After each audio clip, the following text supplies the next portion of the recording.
Di Amerika ada seorang pendeta yang selalu mengalami kesulitan dalam memarkir mobilnya. Bagaimana tidak, tempat yang dikhususkan untuk pendeta ini selalu diisi oleh mobil jemaat. Lalu dia memasang pelang besar khusus untuk pendeta. Tetap saja ada yang parkir di situ. Lalu pendeta ini berpikir lagi, wah kalau begitu dipasang tulisan, dikhususkan untuk hamba Tuhan. Wah, dia bawa nama Tuhan, ya. Masih ada yang parkir di situ. Lalu berdasarkan hasil penelitian bahwa di Amerika ada ketakutan orang untuk berbicara, maka dia memasang pelang. Barang siapa parkir di sini, khotbah minggu depan. Wah, dan ternyata betul saudara, tidak ada lagi yang parkir di tempat itu dan pendeta ini selalu mendapat tempat untuk parkir mobilnya. Karena memang diteliti di Amerika, ketakutan orang Amerika 70% bukan suruh makan kecoa, tidur bersama ular, atau meniti papan yang tinggi seperti dalam program acara Fear Factor.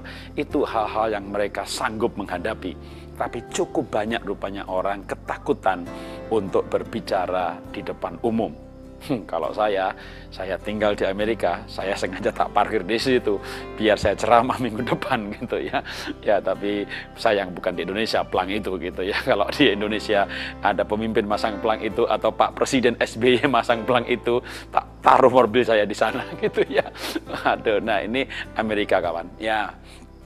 Indonesia juga sebenarnya mayoritas begitu gitu ya. Kalau saya memang orang yang berani berbicara, dan sebenarnya berani berbicara itu termasuk faktor yang membuat orang lebih sukses daripada yang lain.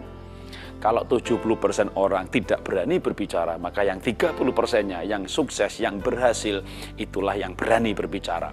Karena itu saya sebenarnya ingin menantang saudara untuk melatih keberanian berbicara. Dan bagaimana caranya untuk melatih berani berbicara? Tidak ada yang instan ya, segala sesuatu harus dilatih. Dan menurut psikolog yang pernah saya pelajari bagaimana melatih diri untuk berbicara, bahkan public speaking, berbicara di depan umum, maka kita bisa mulai berbicara dengan anak-anak kecil. Ya, kalau kita sama anak kecil kan kita pede ya, maka berbicara sama anak kecil dan lihat matanya. Kalau kita berkali-kali begitu, maka kita bisa berani berbicara dengan melihat mata. Lalu gabungkan diri Anda pada klub olahraga, klub sosial, atau klub apapun juga. Dan apabila ada kesempatan berbicara, maka berbicaralah depan umum. Kalau Anda tidak berani menatap matanya, maka Anda bisa mulai menatap rambutnya atau jidatnya, ya. Tapi ketika Anda menatap rambut orang yang duduk paling depan, maka yang di garis belakangnya merasa seolah-olah Anda melihatnya. Ini jauh lebih berwibawa daripada Anda membaca atau melihat langit-langit, ya. Anda paling tidak melihat ke arah para pendengar Anda.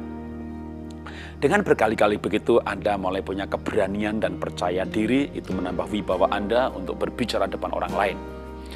Lalu Anda bisa menambahkan keahlian dengan cara mengumpulkan cerita-cerita lucu.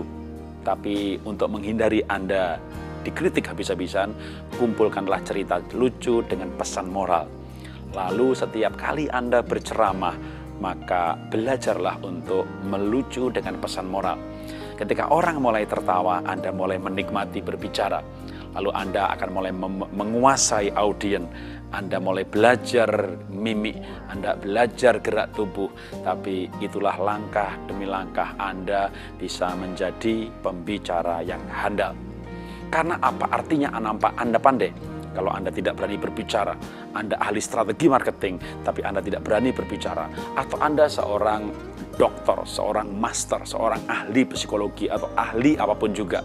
Tapi Anda nggak berani berbicara, Anda jangan-jangan bisa kalah dengan seorang insinyur yang tidak mengerti psikologi, tapi berani berbicara, dan orang mengundangnya berbicara.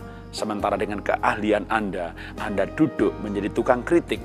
Itu Anda cepat mati karena Anda kecewa, Anda kepahitan, Anda berpikir bahwa yang di depan tidak layak berbicara. Tapi Anda tidak berani bicara. Karena itu latihlah berbicara dan raihlah keberhasilan yang lebih maksimal. Salam dahsyat, luar biasa.